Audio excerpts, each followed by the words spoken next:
주님께서 여러분과 함께 또한 사제의 영과 함께 루카가 전한 거룩한 복음입니다. 주님 영광 받으소서. 그때의 백성은 기대에 차 있었으므로 모두 마음속으로 요한이 메시아가 아닐까 하고 생각하였다. 그래서 요한은 모든 사람에게 말하였다. 나는 너희에게 물로 세례를 준다. 그러나 나보다 더 큰 능력을 지니신 분이 오신다. 나는 그분의 신발 끈을 풀어드릴 자격조차 없다. 그분께서는 너희에게 성령과 불로 세례를 주실 것이다. 온 백성이 세례를 받은 뒤에 예수님께서도 세례를 받으시고 기도를 하시는데 하늘이 열리며 성령께서 비둘기 같은 형체로 그분 위에 내리시고 하늘에서 소리가 들려왔다. 너는 내가 사랑하는 아들, 내 마음에 드는 아들이다. 주님의 말씀입니다. 그리스도님 참여합니다.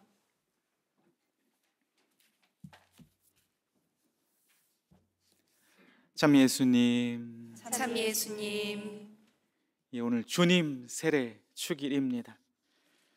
예수님께서 세례자 요한에게 세례를 받으신 그 날을 기념하는 오늘 전례를 기점으로 성탄 시기가 끝이 나고 다음 날부터 연중 시기가 시작됩니다. 역사적 맥락에서 오늘 복음 이야기가 예수님 시대 이스라엘에서 행해지던 침례 운동과 연관이 있음을 잘 아실 것입니다.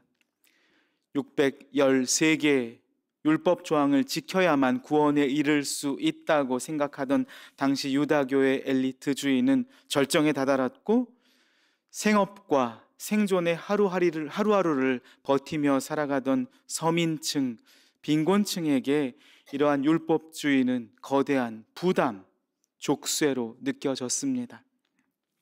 그러던 중 세례자 요한을 중심으로 한 세례 운동가들은 기존의 율법주의와 완전히 다른 회심의 이야기, 해방의 이야기를 전합니다.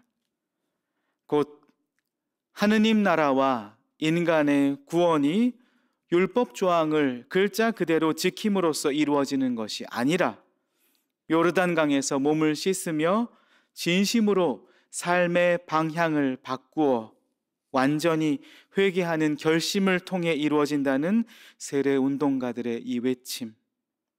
이 외침은 이스라엘의 가난한 백성들에게 큰 반향을 일으켰고 백성들은 이를 기쁜 소식으로 여겼습니다. 공생활 내내 하느님 나라를 선포하셨던 예수님 역시도 초기에는 이 세례 운동가들과 같은 노선을 취하셨고 이에 적극적으로 동참하셨으며 심지어 오늘 복음은 예수님께서 친히 세례를 받으셨다고까지 전하고 있습니다. 이 세례는 본래 물이 가진 두 가지 의미, 곧 정화와 생명을 의미하는 예식입니다. 쉽게 생각해서 우리가 일상에서 물을 어떻게 사용하는가 돌아보면은 목마를 때 마시고 또 씻을 때 사용합니다. 음식이 없이는 꽤 오랜 시간 동안 버틸 수 있지만 물을 마시지 않고서는 단 며칠도 살기가 힘든 만큼 물은 생명과 직결되고 있습니다. 또한 더러운 먼지와 때를 씻어내고 깨끗한 몸으로 거듭나기 위해서 우리는 물을 정화의 용도로도 사용합니다. 이렇게 물이 가진 생명의 기능, 정화의 기능, 세례에 그대로 연결됩니다. 그리스도인들은 세례 성사를 통해서 지난 삶의 모든 죄를 씻어서 정화하고 그리스도인이라는 새 생명을 얻고 새로 태어나게 됩니다. 그래서 물이 인간에게 꼭 필요하듯이 우리 그리스도인들에게 세례는 꼭 필요한 기초가 되는 근본적 성사이기도 합니다. 그런데 예수님께서는 사실 세례가 필요치 않으신 분이셨습니다. 그런 예수님께서 세례자 요한에게 세례를 받으셨다고 성경이 전하고 있습니다. 저는 오늘 복음 말씀을 묵상하면서 가장 오래 마음이 머무른 곳이 예수님께서 왜 세례를 받으셨을까 하는 이유였습니다. 예수님께서는 죄가 없으신 분이시기에 영적인 정화의 과정이 전혀 필요가 없으셨고, 또 본인이 생명의 원천이신 분, 생명의 주인이시기에 새로운 생명으로 거듭나실 필요가 전혀 없으신 분이십니다. 그런데도 예수님께서 요르단강에서 세례를 받고 계십니다. 왜 그러셨을까? 여러 이유가 있을 수 있겠지만 저는 우리들에게 모범을 보이시고자 우리 인간들이 그대로 따르라고 세례를 받으셨다는 생각이 들었습니다.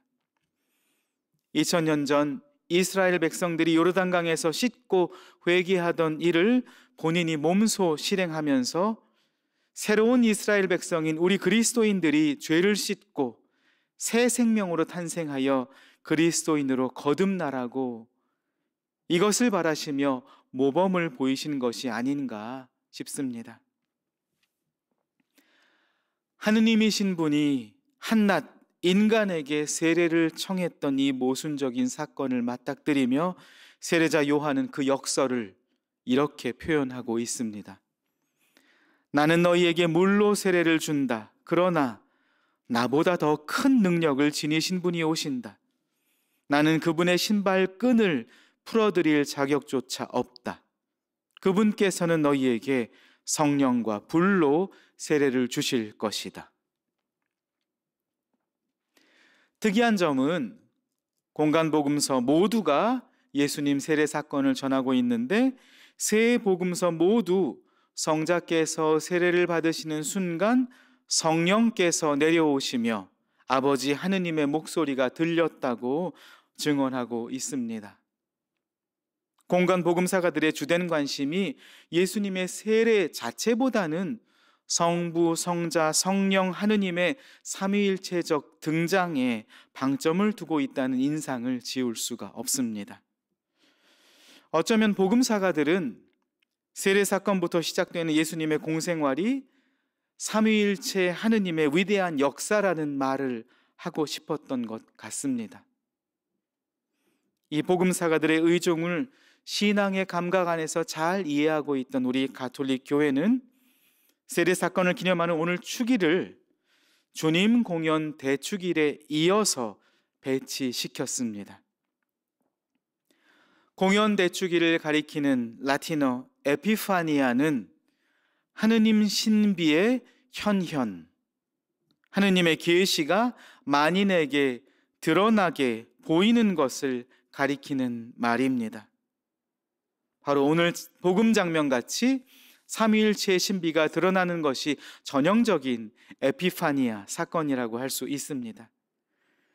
특히 오늘 사건이 요르단강에 모인 수많은 백성들 앞에서 백성들에게 널리 드러났다는 차원에서 이는 분명 또 하나의 공현 사건이 분명합니다.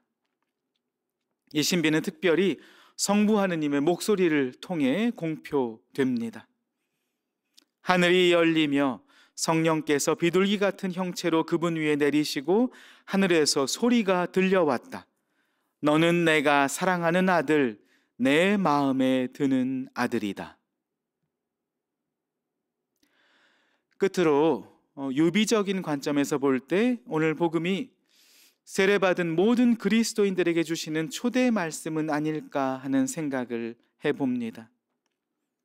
우리의 머리이신 그리스도께서 세례를 받으셨고 이를 통해 삼위일체의 신비를 오롯이 드러내셨습니다. 이와 비슷하게 세례성사를 받은 우리 모두가 삼위일체 신비에 참여하고 그 신비를 드러내는 에피파니아의 삶을 살라고, 즉 우리를 통해서 하느님의 신비를 만인에게 드러내라고 초대하고 계시는 것은 아닐까요?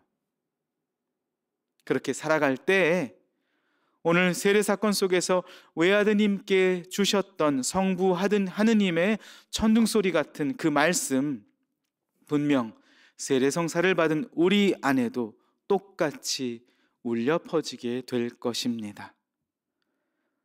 너는 내가 사랑하는 아들, 내 마음에 드는 아들이다.